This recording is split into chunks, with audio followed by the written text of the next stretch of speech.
Patay ang usa ka 47 anyos nga lalaking motocross enthusiast human gipusil sa wa pa mailing sospek samtang naga-trail sa usa ka bukidong bahin sa Datu Odin Sinsuat, Maguindanao del Norte.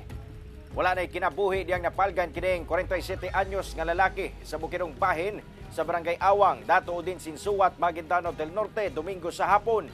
Doon na kinay igo sa ulo gikan sa bala sa M16 rifle nga giingong gigamit sa wala pa mailing sospek. Among biktima usa ka motocross enthusiast ug usa ka empleyado sa lokal nga kagamanan sa maong lungsod. Sumala sa kapulisan sa isa sa mga kauban niini, dungan matud pa sila nagpahigayon og trailing sa mong lugar nga nagsugod alas 9 sa buntag. Apan namatikdan na lang nila nga wala na kini nagsunod kanila.